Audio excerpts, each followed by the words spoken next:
तो WhatsApp guys, क्या हाल चाल है यार। तो आज की वीडियो में ना मैं आपको सारी चीजें बताने वाला हूँ एसएसडी के बारे में। मतलब जो मिसकंसेप्शन है, एक्चुअली मैंने बहुत सारे वीडियो सर्च किए इस वीडियो बनाने के पहले एसएसडी के बारे में। तो थोड़े बहुत मिसकंसेप्शन है यार, तो मैं उसे क्लियर करने वाला हूँ। ठीक है, मेनली उस मिसकंसेप्शन को कि जिनके मदरबोर्ड पे एक्चुअली सिंगल नॉच पोर्ट होता है वो लोग एनवीएमई नहीं लगा सकते एंड सॉफ्टवेयर बेस्ड चेक करते हैं। एक्चुअली अगर वहाँ पे एनवीएमई दिखेगा तो ही आप एनवीएमई लगा सकते हो, नहीं तो आपको साटा एसएसडी लगानी पड़ेगी। M.2 साटा ऐसे वैसे मिसकंसेप्शन है थोड़े बहुत। ठीक है, उसे मैं क्लियर करने वाला हूँ एंड उसके बाद हम लोग इस एसएसडी को इंस्टॉल करने वाले। ठीक है, बेसिक से बेसिक क्वेश्चन का मैं आंसर करूंगा। ठीक है, लिटरली लाइक कोई लोग ऐसा पूछेंगे एक्चुअली कि जो ओएस हम फिर से इंस्टॉल करने के बाद जो मेरा एक्टिवेटेड विंडोज था, क्या वो इस एसएसडी में भी एक्टिवेट होके आएगा? बिल्कुल, आपका जो विंडोज 10 है वो एक्टिवेटेड इंस्टॉल होगा। जब आप इस एसएसडी में जो विंडोज 10 इंस्टॉल करोगे ना तो एक्टिवेटेड ही होगा। उसके लिए जस्ट आपको जो आपकी माइक्रोसॉफ्ट आईडी है उसको रिट्रीव कर लो, एक बार उसका पासवर्ड वगैरह पता कर लो। अगर पता नहीं भी करोगे तो आप वक्त पे उसको फॉरवर्ड करके मतलब पासवर्ड रिट्रीव करके पासवर्ड डाल सकते हो, ऐसा कुछ है नहीं।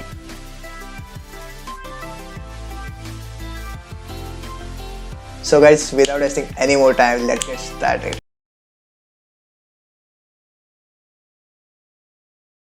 सो गाइस, बात करते हैं एसएसडीज की। यार मुझे एक्चुअली बताने की जरूरत है नहीं कि एसएसडी क्यों इंपॉर्टेंट है, क्योंकि यार अगर आपके कंप्यूटर में एसएसडी नहीं है, अगर आपके लैपटॉप में एसएसडी नहीं है तो ट्रस्ट मी आज के डेट में आप बहुत कुछ ज्यादा मिस कर जाते हो। मतलब एक एसएसडी होना तो आज के डेट में कंपलसरी है। ठीक है, क्योंकि उसकी स्पीड हार्ड ड्राइव से मतलब नेक्स्ट लेवल रहती है। हार्ड ड्राइव आज के डेट में फास्टेस्ट कितनी स्पीड देती होंगी? 120 Mbps 100 Mbps के अराउंड। ठीक है, जो नॉर्मल से नॉर्मल एसएसडी देखे जो कि बेसिक एसएसडी साटा वाली होती है, ठीक है, उसकी स्पीड एक्चुअली 600 Mbps होती है। थियोरेटिकल 600 Mbps होती है। एक्चुअली में प्रैक्टिकल बेसिस पे 400 to 500 के अराउंड ही रहती है उसकी स्पीड हमेशा। बट स्टिल वो हार्ड ड्राइव से बहुत बड़ा जंप है, राइट? मतलब आपके हार्ड ड्राइव अगर 30 to 35 सेकंड्स ले रहा है बूट होने में, तो आपकी जो एसएसडी होगी, कोई भी एसएसडी, ठीक है, 8 to 9 सेकंड्स लेगी। ठीक है, मतलब कि इतनी ज्यादा फास्ट होती है। अगर आप एसएसडी पे बूट करो अपने सिस्टम को या हार्ड ड्राइव पे बूट करो तो इतना ज्यादा डिफरेंस हमें देखने को मिलता है। तो एसएसडी होना एक्चुअली मस्ट है। तो गाइस, बात करते हैं एसएसडीज की। तो आज के डेट में यार 3 टाइप्स ऑफ एसएसडी अवेलेबल है कंज्यूमर लेवल के मार्केट में। ठीक है,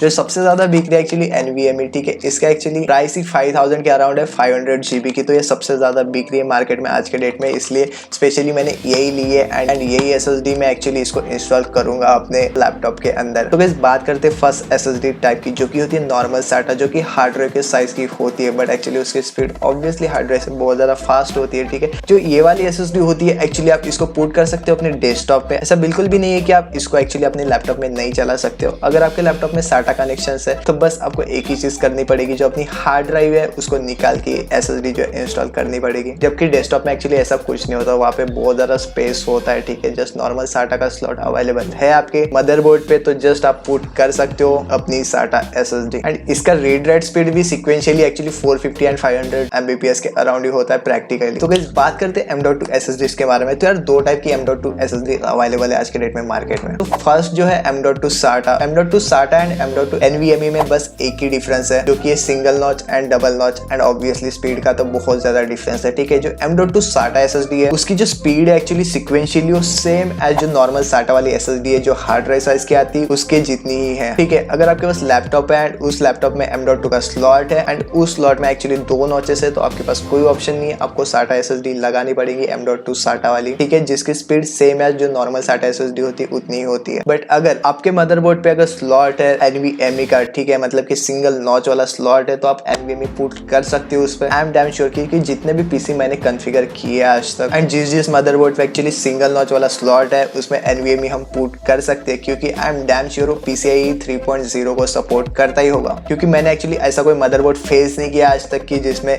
सिंगल नॉच का स्लॉट है एंड उसमें NVMe नहीं लग रही है। That's why I am damn sure. तो गाइस, बात करते हैं स्पीड डिफरेंसेस के बारे में। तो यार हमें कहाँ पे स्पीड डिफरेंस एक्सपीरियंस होता है? तो यार स्पीड डिफरेंस हम फील कर पाते हैं वहाँ पे at the time of application installation या एप्लीकेशन ओपनिंग। ठीक है, जहाँ पे हम हेवी सॉफ्टवेयर जब इंस्टॉल करते हैं ना, वहाँ पे आपको पक्का डिफरेंस फील होगा इन स्पीड्स के बारे में। हम बूट स्पीड के बारे में बात करें तो यार वहाँ पे हमें ऑब्वियसली ज्यादा डिफरेंस फील नहीं होने वाला है। अगर ये वाली NVMe एक्चुअली 8 सेकंड्स बूट होने में लगाती है तो आपकी M.2 साटा 9 सेकंड 9.5 सेकंड्स, बस इतना ही डिफरेंस। मतलब बूट स्पीड में आपको ज्यादा डिफरेंस नहीं देखने को मिलने वाला। अब कोई भी एसएसडी बूट करो तो ठीक है, अगर आप बूट स्पीड के लिए SSD ले रहे हो तो मैं रिकमेंड करूंगा कि आप M.2 SATA लो या नॉर्मल वाली SATA लो, क्योंकि वहाँ पे आपके पैसे बच जाएंगे बहुत ज्यादा। बट आपको पूरे सिस्टम में डिफरेंस फील करना है अपने, तो आप जस्ट NVMe ट्राई करो। अगर आपके कंप्यूटर में सिंगल नॉच है ना, तो यार NVMe छोड़ के कोई SSD लगाओ ही मत। आपको डिफरेंसेस दिखेंगे सॉफ्टवेयर इंस्टॉलेशन में, सॉफ्टवेयर ओपनिंग में। एंड गाइस मिसकंसेप्शन के बारे में बात करें हम लोग, जो यूट्यूब पे ज्यादातर दिख रहा है हमें, तो आई जस्ट होप आपको स्क्रीन अच्छे से दिख रही होगी। तो यार नॉर्मली मैंने बहुत सारे यूट्यूबर्स को देखा है, वो एक्चुअली बताते कि NVMe आपके कंप्यूटर में चलेगी या नहीं चलेगी, इसको चेक कैसे करते। तो सिंपली कोई तो भी सॉफ्टवेयर डाउनलोड कराते हैं, लाइक क्रिस्टल डिस्क है, ठीक है, लाइक ऐसे, ठीक है ना। तो देखो क्रिस्टल डिस्क यहाँ पे सीरियल 80 आ रहा है, बट यहाँ पे कोई एक चीज नोटिस नहीं कर रहा है एक्चुअली कि ये हार्ड ड्राइव सिलेक्टेड है मेरी, मतलब कि जितने भी डिस्क मेरी सिलेक्टेड होगी मेरे कंप्यूटर में वही दिखाएगा, लाइक यार SSD है एंड ये हार्ड ड्राइव है, ठीक है। ऑब्वियसली अगर आप ये देख रहे होगे वीडियो, तो आपके कंप्यूटर में हार्ड ड्राइव इंस्टॉल होगी, कोई SSD इंस्टॉल नहीं होगी, राइट। इसलिए आपको सीरियल 80 दिख रहा है। बट अब जब NVMe इंसर्ट करोगे आपके सिंगल नॉच स्लॉट में, तो यहाँ पे NVMe एक्सप्रेस ऑटोमेटिकली आ जाएगा। देखो ट्रांसफर मोड जो दिया है PCIe 3.0/4, तो ये वाला सपोर्ट ऑलमोस्ट सारी मदरबोर्ड को होता है यार, अगर आपके कंप्यूटर में सिंगल नॉच स्लॉट है तो ऐसा टेंशन मत लेना बिल्कुल भी कि आपके इंटरफेस में यार SATA दिखा दिया, अब मैं NVMe नहीं लगा सकता हूँ, blah blah blah things. Okay so guys this is all about this SSD, ठीक है। अभी हम इंस्टॉलेशन शुरू करने वाले। इंस्टॉलेशन में सबसे पहले हम लोग देखेंगे वो है बूटेबल ड्राइव बनाना, ठीक है, जो कि बहुत ज्यादा आसान है। ट्रस्ट में ये सारी प्रोसेस जो इंस्टॉलेशन की है सारी की सारी बहुत ज्यादा आसान है। अगर आपने कभी किया भी नहीं होगा ना, तो आप इस वीडियो देखने के बाद सब कुछ सीख जाओगे। ट्रस्ट में आप एकदम प्रो बन जाओगे। एंड उससे पहले मैं पहले वार्निंग दे दूं आपकी, जो भी आपका C ड्राइव में डेटा होगा पहले विंडोज में, उसको प्लीज बैकअप कर लेना उसका, ठीक है। जो डाउनलोड्स वगैरह फोल्डर रहते हैं एक्चुअली आपके C ड्राइव के ही रहते हैं, तो आपका उसमें कोई डेटा होगा तो प्लीज उसको कॉपी करके आप दूसरे ड्राइव में रख देना उसको, ठीक है। एक्चुअली SSD इंस्टॉलेशन में एक क्लोनिंग वाली मेथड भी आती है, बट मैं उसको प्रीफर नहीं करता। अगर आप फ्रेश विंडोज अगर आपके कंप्यूटर में डालते हो, तो ऑब्वियसली कभी भी फास्ट काम कर रहा है, सही काम करता है, ठीक है। तो let's get started first with bootable drive, ठीक है। बूटेबल ड्राइव सबसे पहले हम लोग बनाते हैं। तो सबसे पहले हम लोग एक्चुअली विंडोज को डाउनलोड कर लेते हैं, ठीक है। मैं चला जाता हूँ क्रोम में,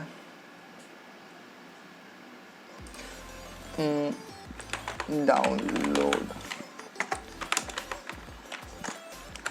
विंडोज 10, तो हम लोग ऑफिशियल साइट से ही डाउनलोड करेंगे, ठीक है। हम लोग सबसे पहले तो टूल डाउनलोड करते हैं, ठीक है। तो टूल डाउनलोड हो रहा है, 18 MB का ही है, ठीक है। मैं इसको यही से ओपन कर लेता हूँ, ठीक है।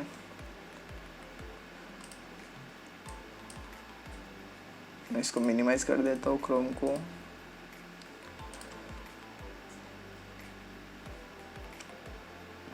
जो टूल रहेगा वो थोड़ा बहुत लोड करेगा, ठीक है, क्योंकि हम लोग इससे एक्चुअली विंडोज 10 जो है डाउनलोड करने वाले हैं। तो एक्चुअली यहाँ पे हम लोग क्रिएट इंस्टॉलेशन मीडिया करेंगे, ठीक है, क्योंकि हमको PC अपग्रेड नहीं करना है, ठीक है। तो use the recommended option for this PC, मैं इसको अनटिक कर देता हूँ, ठीक है। जो विंडोज 10 रहेगा मेरा वो डाउनलोड कर लेता हूँ, इंग्लिश, ठीक है, एंड 64 बिट, ठीक है। अगर आप ये रिकमेंडेड सेटिंग वाला ऑप्शन यूज़ करते हो, तो मतलब आपके हार्डवेयर के हिसाब से विंडोज़ डाउनलोड करेंगे फिर। लेकिन हम बूटेबल ड्राइव इसलिए बनाएंगे एक्चुअली कि हम लोग इसी PC में नहीं, बहुत सारे PC में भी विंडोज़ 10 जो है आराम से चल रहा है, सो दैट आप लोग इसको अनचेक कर सकते हो। बट अगर आपको कुछ काम नहीं है तो आप use the recommended option for this PC कर सकते हो, ठीक है। तो हम लोग एक्चुअली ISO फाइल डाउनलोड करनी है अपने को, ठीक है। तो डायरेक्टली ISO फाइल पे क्लिक करना है एंड नेक्स्ट करेंगे हम लोग। हम डेस्कटॉप पे डाउनलोड कर लेते हैं, ठीक है। सेव कर देता हूँ मैं, ठीक है। तो एक्चुअली अभी हमारा विंडोज 10 डाउनलोडिंग प्रोसेस स्टार्ट हो चुका है, ठीक है। इसको करता हूँ मिनिमाइज, ठीक है। एंड हम लोगों को एक और सॉफ्टवेयर की ज़रूरत पड़ेगी जिसका नाम है रूफस, ठीक है। एक्चुअली इसको रफस बोलते कोई लोग बोलते हैं रफूस, बट इसका एक्चुअली प्रोनाउंसिएशन रूफस होता है, ठीक है। तो मैं इसको डाउनलोड कर लेता हूँ यहाँ से। लेटेस्ट वाला वर्जन डाउनलोड करते हैं हम लोग, 3.13 वाला, ठीक है। तो यार हमारा डाउनलोड हो चुका है ये वाला सॉफ्टवेयर भी, ठीक है। हम इसको ओपन करके देखते हैं, लेट्स सी। कोई भी चीज़ देख के प्लीज़ डर मत जाना, क्योंकि सारी की सारी चीज़ें बहुत ज़्यादा ईजी है, ठीक है। सो अभी वेट करते विंडोज़ 10 डाउनलोड होने का, ठीक है। तो गाइस अपना विंडोज 10 जो है डाउनलोड हो चुका है सक्सेसफुली, उसके ISO फाइल, ठीक है, डेस्कटॉप पे ही आ चुके हैं, ठीक है। तो मैं यहाँ पे कर देता हूँ सिंपली फिनिश, राइट। तो गाइस अभी हमारा पेन ड्राइव का काम है, ठीक है। पेन ड्राइव फॉर्मेटेड है ऑलरेडी, ठीक है, बट स्टिल ये रूफस सॉफ्टवेयर जो है एक बार और फॉर्मेट कर देता है। मैंने अभी पेन ड्राइव को जो है इंसर्ट कर दिया है, ठीक है। इसका नाम वगैरह ESD ISO, ठीक है। इसको मैंने एक्चुअली पहले भी बूटेबल बनाया था एक बार, ठीक है, तब से इसका नाम वही रखा है, ठीक है। तो कोई दिक्कत नहीं है। यहाँ पे डिवाइस हमारा आ चुका है। हम इसको यही करते हैं, हम सिलेक्ट अपने को अभी ISO फाइल सिलेक्ट करनी पड़ेगी जो कि मेरी डेस्कटॉप पे है। ऑलराइट, तो डेस्कटॉप पे विंडोज ओपन कर देता हूँ मैं यहाँ से। एंड जो फाइल सिस्टम रहेगा मैं इसको NTFS कर देता हूँ, ठीक है। NTFS क्यों करता हूँ, जस्ट कर देना, ओके, क्योंकि अपना स्टोरेज एक्चुअली NTFS टाइप ही होता है। सो दैट मैं रिकमेंड करता हूँ हमेशा कि NTFS ही करो। एंड देन मैं सिंपली कर दूँगा स्टार्ट। तो यहाँ पे वार्निंग दिखा रहा है all data on device kind of erase, ठीक है, तो कर देना, ठीक है। तो इस पूरी प्रोसेस के बाद जो है आपका पेन ड्राइव जो बूटेबल बन जाएगा। तो कॉन्ग्रेचुलेशंस गाइस, अगर आपने इतनी भी प्रोसेस फॉलो की है तो आप एक पेन ड्राइव को बूटेबल बनाना सीख चुकी है। आप कोई भी OS का ड्राइव जो है बूटेबल बना सकते हैं। पेन ड्राइव को कोई भी OS हो, जस्ट आपको ISO इमेज चाहिए होगी और आप कोई भी पेन ड्राइव को बूटेबल बना सकते हैं बहुत ही ज़्यादा आसानी से। तो अभी पार्ट नंबर 2 हमें खोलना पड़ेगा हमारा लैपी, उसमें हम लोग इंसर्ट करेंगे WD की SSD। बेस आपको लैपटॉप का जो बैक पैनल है वो बहुत अच्छे से खोलना पड़ेगा, ठीक है। सारे के सारे स्क्रूज जो भी आपको दिख रहे हैं, मे भी आपका लैपटॉप HP का हो या तो सेम लैपटॉप है तो इसका स्ट्रक्चर तो बिल्कुल सिमिलर ही है, ठीक है। एंड सारे के सारे स्क्रूज जो है आप अच्छे से निकाल लेना, जैसे मैं इस वीडियो में निकाल रहा हूँ। अगर आपने स्क्रू निकाल लिया है, अगर आपसे बैक पैनल अगर नहीं निकल रहा है तो मैं आपको सजेस्ट करूँगा कि आप किसी प्रोफेशनल की हेल्प लेना, ठीक है। आप किसी को पूछ लेना या फिर आप दुकान में भी जा सकते हो अगर आपको कुछ भी आइडिया नहीं है। तो जैसे कि हमने सारे के सारे स्क्रूज ओपन कर लिए हैं, ठीक है। अभी बैक पैनल भी देखो जैसे कि खोल चुका हूँ मैं, ठीक है। एंड देन हमें ढूंढना पड़ेगा एक्चुअली M.2 का स्लॉट, जैसे कि यहाँ पे दिया हुआ है, ठीक है, अपने सामने ही है, ठीक है। तो यहाँ पे सिंपली मैं SSD जो है पुट करता हूँ, ठीक है। SSD पुट करने से पहले तो हमें इसको अनबॉक्स करना पड़ेगा एक्चुअली, जो कि सबसे इम्पोर्टेंट काम था वही हम भूल चुके थे, राइट। तो यहाँ पे मैं SSD अनबॉक्स कर दूंगा, ठीक है। तो यार यहाँ पे हमें कोई स्क्रू मिला नहीं है एक्चुअली, SSD के साथ भी एंड मदरबोर्ड पे भी कोई नहीं था, तो हमें कुछ ना कुछ जुगाड़ जमाना पड़ेगा, ठीक है। एंड SSD जब आप इंसर्ट करोगे एक्चुअली में 45 डिग्री के एंगल पे एलिवेट हो जाएगी, ठीक है। दैट मीन्स कि SSD अपनी प्रॉपर वे से इंसर्ट हो चुकी है, ठीक है। तो यार K-लॉक का एक्चुअली कोई भी यूज़ नहीं करता है, ठीक है। तो यहाँ से हम सिंपली एक स्क्रू निकाल लेते हैं, ठीक है। एक्चुअली अभी वही हमको एक जुगाड़ जमाना पड़ेगा, ठीक है। एंड जस्ट आप इस वे से SSD को टाइट कर देना, ठीक है। अच्छे से टाइट करना अपने मदरबोर्ड पे, और ज़्यादा भी टाइट मत करना, ठीक है। मतलब सफिशिएंट वे में टाइट कर देना, ठीक है, नहीं तो आपके मदरबोर्ड को भी कोई हार्म नहीं होना चाहिए, ठीक है। सो गाइस फाइनली हमारी SSD जो इंसर्ट हो चुकी है एंड फिर से हम लोग अभी बैक पैनल को जो है क्लोज कर देंगे एकदम आराम से। तो गाइस एक्चुअली में SSD इंस्टॉलेशन इतना ज़्यादा आसान था, ठीक है। हमने जो है मैन्युअली SSD जो है पुट कर दिया अपने मदरबोर्ड पे। तो गाइस अपना बूटेबल पेन ड्राइव जो बन चुका है, अपनी SSD भी माउंट हो चुकी है मदरबोर्ड पे। अभी next thing and final thing हमें जो करनी है वो है एक्चुअली विंडोज 10 को अपने सिस्टम में बूट करना, यानी कि SSD में। So let's get start now. So guys अपने पेन ड्राइव से अपने कंप्यूटर में जो विंडोज 10 लोड करने के लिए अपने को कुछ भी ज़्यादा दिक्कत नहीं होगी, ठीक है, क्योंकि ये बहुत ही ज़्यादा आसान चीज़ है। ऑलमोस्ट मतलब सबसे ज़्यादा आसान तो यही चीज़ है, ठीक है, कि अपने पेन ड्राइव में से अपने सिस्टम को लोड करना, ठीक है। अपने पेन ड्राइव से एक्चुअली बूट करना अपने सिस्टम को, ठीक है, SSD में एक्चुअली, ठीक है। तो मैं सबसे पहले तो अपने लैपटॉप को स्टार्ट कर देता हूँ यहाँ पे, ठीक है। बूट मेन्यू में जाने के लिए एक्चुअली मैं एस्केप दबाता हूँ यहाँ पे, ठीक है। यहाँ पे F10 दबाता हूँ मैं बायोस सेटअप में जाने के लिए, अगर आप अच्छे से देख पा रहे होगे, ठीक है। तो यार मे भी हो सकता है कि आपके लैपटॉप का कुछ अलग सिस्टम हो, तो प्लीज़ देख लेना बायोस सेटअप में कैसे जाते हैं। आप गूगल पे सर्च कर सकते हो सिंपली उस चीज़ के लिए, ठीक है। मैं यहाँ पे सिंपली सिस्टम कॉन्फ़िगरेशन में चला जाता हूँ, ठीक है। एंड देन मैं सिंपली नीचे आता हूँ, ठीक है। एंड देन जाता हूँ बूट ऑप्शंस में। एंड जब हम बूट ऑप्शंस में आते हैं तो सिंपली आपको जो करना है, जो लेगेसी सपोर्ट है इसको अनेबल करना है। अनेबल करने के लिए जस्ट इसके ऊपर जाके आपको एंटर करना है एंड देन जस्ट अनेबल करना है एंड जस्ट सिंपली करना है एस, ठीक है। तो यार एस करने के बाद जो आपका पेन ड्राइव है जिसमें कि विंडोज 10 आपने बूट किया हुआ है, ठीक है, तो मैं इसको इधर लगा देता हूँ, ठीक है। एंड देन जस्ट करता हूँ F10, सेव कर लेता हूँ सारी सिस्टम, ठीक है। एंड देन PC रिस्टार्ट होगा एंड जब स्टार्ट होगा तो हमें डायरेक्टली बूट मेनू में जाना पड़ेगा, ठीक है। मैं F9 प्रेस कर देता हूँ बूट मेनू में जाने के लिए, ठीक है। तो कोई भी ज़्यादा दिक्कत नहीं है, ठीक है। फिर यहाँ पे देखो अभी, ठीक है, यहाँ पे जो ऑप्शंस आ रहे हैं तो मैं फर्स्ट नंबर का ही जो है मेरा USB हार्ड ड्राइव, ठीक है, USB से मैं इसको एक्चुअली लोड करूँगा, ठीक है, जो कि USB अपनी इंसर्टेड है, ठीक है। तो यहाँ पे मैंने USB से इसको लोड कर दिया है, ठीक है। तो लेट्स सी, अभी अपना सेटअप में भी हो सकता है कि ऑन हो जाए। अगर कुछ गड़बड़ होगी तो डोंट वरी फॉर दैट, अपन संभाल लेंगे, बट ऐसा कुछ होगा नहीं, ठीक है, क्योंकि अपना सिस्टम सेटअप जो है इंस्टॉल हो रहा है। तो यहाँ पे सिंपली नेक्स्ट करूँगा install now, simply setup starting आ रहा है, ठीक है। तो यहाँ पे मैं करूँगा I accept that license terms, ठीक है। यहाँ पे करूँगा नेक्स्ट, ठीक है, कस्टम इंस्टॉल करूँगा, ठीक है। मेरे को कोई फाइल वगैरह नहीं रखनी है अपनी, ठीक है। मैं एक्चुअली फॉर्मेट करने जा रहा हूँ अपने डिस्क को, ठीक है। तो ये जो है ना अपनी SSD है, ठीक है, इसको सबसे पहले मैं फॉर्मेट करूँगा, ठीक है। नहीं भी किया तो कोई दिक्कत नहीं है, क्योंकि वो एक्चुअली फॉर्मेटेड ही अपनी, ठीक है। तो मैंने उसको फॉर्मेट कर दिया है, ठीक है। एंड जो मेरी सी ड्राइव थी एक्चुअली हार्ड ड्राइव की, ठीक है, तो मैं उसको भी जो है फॉर्मेट कर दूंगा, ठीक है, क्योंकि अभी मेरे को उसका कोई काम नहीं पड़ेगा, ठीक है। तो जो भी उसमें डेटा वगैरह था पूरा हार्ड ड्राइव वाला विंडोज़ का, ठीक है, उसको मैं कर दूंगा फॉर्मेट, ठीक है। तो कोई दिक्कत नहीं है, ठीक है। जो अपने ये वाले है रेट रिकवरी वाली, ठीक है, ये कोई दिक्कत नहीं है, एक्चुअली यूज़फुल है, ठीक है। 176 एंड 16 MB वाली। एंड उसके बाद हमको जो सेटअप इंस्टॉल करना है विंडोज़ का, वो करना है अपने SSD के अंदर, ठीक है। तो मैं डायरेक्टली SSD को जो सिलेक्ट कर लेता हूँ, ठीक है, एंड कर लेता हूँ नेक्स्ट, ठीक है। तो अपना विंडोज़ जो है इंस्टॉल हो रहा है अपने SSD में, सो वेट फॉर इट नाउ, ठीक है। तो गाइस आपका जो सिस्टम है वो सेवरल टाइम्स रिस्टार्ट होगा, तो यार होने देना, कोई भी ज़्यादा दिक्कत नहीं है, डरने की बात तो कोई है भी नहीं, ठीक है। तो उसको रिस्टार्ट होने देना अपने मन से, जितने भी बार वो रिस्टार्ट होता है, ठीक है।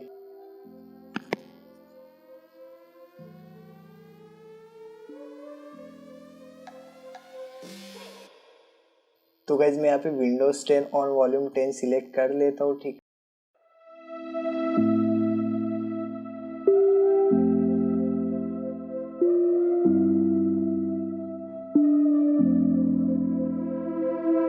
दूसरा कोई लेआउट अपन बाद में भी कर सकते हो, ठीक है। तो अपना कोई मैं डायरेक्टली ईथरनेट कनेक्ट कर देता हूँ नेटवर्क के लिए, ठीक है। आप वाईफाई वगैरह से भी कर सकते हैं, ठीक है, कोई दिक्कत नहीं है। या तो आप बाद में भी ये सारी सेटिंग्स कर सकते हैं, तो उसका भी कोई टेंशन नहीं है। बट अगर अभी तो मैंने ईथरनेट जो है कनेक्ट कर दिया है, ठीक है। तो मैं सिंपली करता हूँ यहाँ पे नेक्स्ट।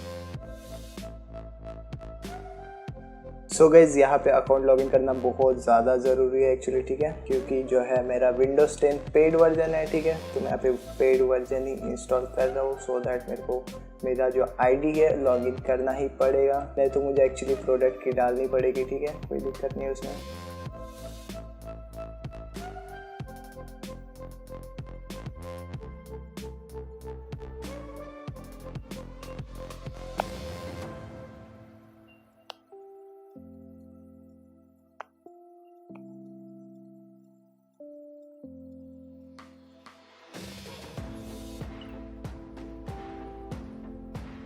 तो यार बाकी सारी सेटिंग्स को जो मैं सिंपली स्किप कर देता हूँ यार, जो कि फालतू की रहती है हमेशा, ठीक है, क्योंकि एक्चुअली मैं कोई काम की नहीं रहती, ठीक है। यहाँ पे मैं रिमाइंड में लेटर कर देता हूँ इसको। मैं यहाँ पे कर देता हूँ only save files to this PC, ठीक है, क्योंकि वन ड्राइव पे मुझे कोई बैकअप नहीं चाहिए अपनी फाइल। करता हूँ आई हैव प्रोडक्ट की वाला ऑप्शन सिलेक्ट, ठीक है, एंड करता हूँ इसको एक्सेप्ट, ठीक है। तो हमारे विंडोज़ ने फाइनली में हाई बोल चुका है, we are getting everything ready for you. तो करना तो गाइस फाइनली जो है हमारा इंस्टॉल हो चुका है विंडोज़, जो कि इतना ज़्यादा आसान था एक्चुअली, ठीक है। बस बात करते एक प्रॉब्लम की, ठीक है। तो यार आपने देखा होगा मेरे स्क्रीन पे दो विंडोज़ आ रहे होंगे, ठीक है। तो यार हार्ड ड्राइव वाला जो विंडोज़ अपना था पहले वाला, ठीक है, तो वो एक्चुअली सिस्टम फिर से डिटेक्ट कर रहा है, इसलिए हमें दो विंडोज़ वहाँ पे दिख रहे हैं। एक जो SSD में अभी हमने इंस्टॉल किया है एंड एक जो हार्ड ड्राइव में इंस्टॉल था। मतलब कि अगर मैं सेकेंड हार्ड ड्राइव वाले इसमें क्लिक भी करूँ ना, एक्चुअली ओपन नहीं होगा, ठीक है। आपने जैसे कि देखा था, मैंने उसको फॉर्मेट कर दिया था, ठीक है। तो रिपेयर वगैरह का ऑप्शन दिखाएंगा, सो एंड सो थिंग्स, ठीक है। तो मैं आपको दिखाऊंगा एक्चुअली उसको डिलीट कैसे करना है, ठीक है। जो आपको स्टार्टिंग में ऑप्शंस दिखाता है, वो एक्चुअली उस ऑप्शन को कैसे डिलीट करना एंड डायरेक्टली अपने जो SSD में बूट किया है विंडोज़ 10 डायरेक्टली उस पर पूरा सिस्टम आपका बूट हो, ऐसा कैसे करना, तो मैं आपको वही दिखाने जा रहा हूँ, ठीक है। तो यार आप डायरेक्टली विंडोज़ R दबा सकते हो, यार रन के लिए सर्च कर सकते हो, मैं विंडोज़ R दबा रहा हूँ, ठीक है। तो यार यहाँ पे डायरेक्ट मैं डालूंगा MS कन्फिग, ओके, एंटर करूंगा मैं इसको, ठीक है। तो यहाँ पे बूट पे जाओगे, एक्चुअली यहाँ पे दो रहेंगे, ठीक है, 2 OS दिखाओगे, ठीक है। जहाँ पे करंट OS आपका लिखा हुआ होगा उसको कुछ छेड़ना मत, ठीक है। एंड जो सेकंड OS आपका होगा एक्चुअली उसको जस्ट आप सिलेक्ट करना। एंड जो यहाँ पे डिलीट का ऑप्शन रहेगा ये एक्चुअली अनेबल्ड रहेगा, क्योंकि यहाँ पे डिसेबल्ड है, आई नो, क्योंकि मैंने पहले उसको डिलीट कर दिया था, ठीक है। बस जस्ट अभी वीडियो में बताने के लिए, मे बी किसी को पता नहीं होगा ये चीज़, इसलिए मैं बता रहा हूँ, ठीक है। नहीं तो नॉर्मली लोगों को ये चीज़ पता होती है। तो यहाँ से आप डायरेक्टली डिलीट कर देना जो सेकंड OS रहेगा, डायरेक्ट अप्लाई एंड ओके कर देना, ठीक है। तो ये ज़्यादा डिफिकल्ट टास्क नहीं था, ठीक है। मैंने थोड़े से एक्चुअली एप्लीकेशंस वगैरह इंस्टॉल कर लिए थे, ठीक है, सो दैट मैं वीडियो को कंप्लीटली बना पाऊँ, ठीक है। तो जैसे मैंने धीस पीसी खोला अभी, तो देखो लोकल डिस्क सी कितनी 465 GB की, मतलब पूरी की पूरी SSD है, ठीक है। तो मेरे को अभी इसके पार्टीशंस करने हैं, ठीक है। जिन लोगों को पता है पार्टीशंस कैसे करना वो डायरेक्टली आगे जा सकते हैं, ठीक है, डायरेक्टली कंक्लूजन पे। एंड जिन लोगों को एक्चुअली पार्टीशंस करने हैं तो वो लोग इस वीडियो को कंटिन्यू करना, ठीक है। एंड अगर आपकी SSD 120 या 246 GB की है तो मैं बिल्कुल रिकमेंड नहीं करता कि आप पार्टीशंस करो उसके, ठीक है। तो जस्ट राइट बटन क्लिक करना है आपके स्टार्ट मेनू में, ठीक है। एंड जाना है डिस्क मैनेजमेंट में, यहाँ पे डिस्क मैनेजमेंट में जाना है, ठीक है। एंड जो अपनी SSD है 465 GB की है, तो मैं इस पर राइट बटन क्लिक करूंगा, तो मैं यहाँ पे कर दूंगा श्रिंक वॉल्यूम करके, ठीक है।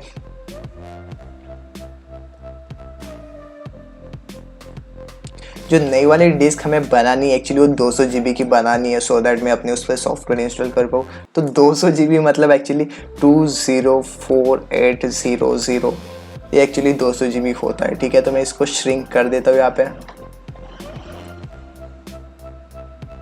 श्रिंक करने के बाद 200 GB अपनी वो अनलोकेटेड हो चुकी है। एंड टोटल जो अपनी सी ड्राइव का भी स्टोरेज हो 265 GB हो चुका है। अब इस पीसी में जाके एक बार चेक कर लेते हैं, ठीक है। तो जो हमारी सी ड्राइव अभी 265 GB की बन चुकी है, ठीक है। तो हम लोग लोकल डिस्क सी में से भी 150 GB का और एक पार्टीशन करने वाले हैं, ठीक है। तो सेम चीज़ करेंगे हम लोग यहाँ पे, ठीक है। 265 GB की अपनी, तो इसमें से हम लोग 150 GB अभी निकालने वाले हैं फिर से। तो श्रिंक वॉल्यूम करूंगा मैं यहाँ पे। सो 150 GB के लिए कितना होता है MB में आप गूगल पे डाल देना, ठीक है। एंड मैं डायरेक्टली कैलकुलेशन करूँ तो अभी 100 GB मतलब 1024512 1024506।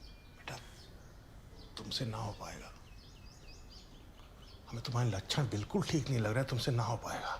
तो मैं सिंपली कैलकुलेशन कर लेता हूँ, ठीक है। 1024 प्लस 512, ठीक है, 1536, मतलब कि हमारा 150 GB के लिए वॉल्यूम जो आएगा वो आएगा 1536 ये हमारा 150 GB है, ठीक है। तो मैं यहाँ पे इसको श्रिंक कर देता हूँ। तो हमारा लोड कर रहा है, तो हमारा इसमें से 150 GB भी निकल चुका है, ठीक है। जो अभी सी ड्राइव है अपना एक्चुअली वो 115 GB का बचा हुआ है, ठीक है। जो 350 GB बचा है अपना, अभी इसके हमको 2 पार्टीशंस करने हैं, ठीक है। तो न्यू सिंपल वॉल्यूम कर लेता हूँ मैं यहाँ पे, ठीक है। नेक्स्ट करता हूँ यहाँ पे। तो इसका जो वॉल्यूम करता हूँ मैं 200 GB का, तो 200 GB के लिए लगेगा हमको 204800। तो मैं यहाँ पे करूँगा नेक्स्ट, चेक कर देता उसको, तो करूँगा ओके फिनिश, ठीक है। डिफ़ॉल्ट सेटिंग्स को बिल्कुल भी छेड़ना मत, ठीक है, गड़बड़ हो सकती है, ठीक है, लिटरली गड़बड़ हो सकती है। तो जो 150 GB बचा अपना पूरा रिमेनिंग जो इतना बचा है, ठीक है। तो मैं इसको डायरेक्टली एक नए लोकल डिस्क में कन्वर्ट कर लूँगा, डायरेक्टली फिनिश, ठीक है। तो हमारे SSD के पार्टीशन सक्सेसफुली हो चुके हैं, ठीक है। मैं कैलकुलेटर को करता हूँ क्लोज।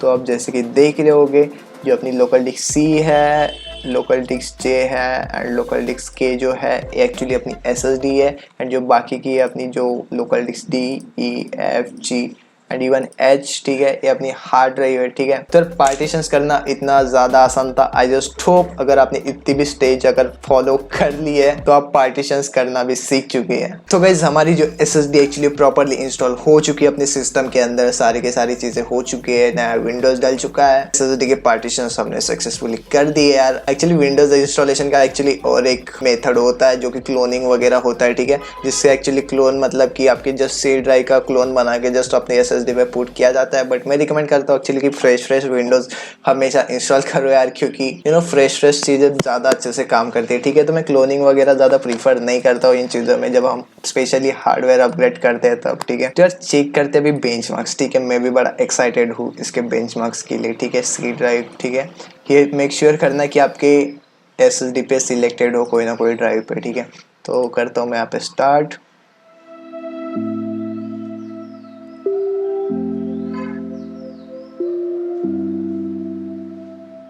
सो गाइस, इसकी actually sequential read write speed यही है। ठीक है, जैसे कि मैंने आपको वीडियो के स्टार्टिंग में बताया था कि एक्चुअली में ये वाली SSD जो स्पीड देने वाली है रीड राइट वो अबाउट 2000 Mbps होने वाली है। ठीक है, जैसे कि आप देख रहे हो 1917 Mbps, मतलब 1800 एंड 1700 के मतलब आसपास ही है, राइट।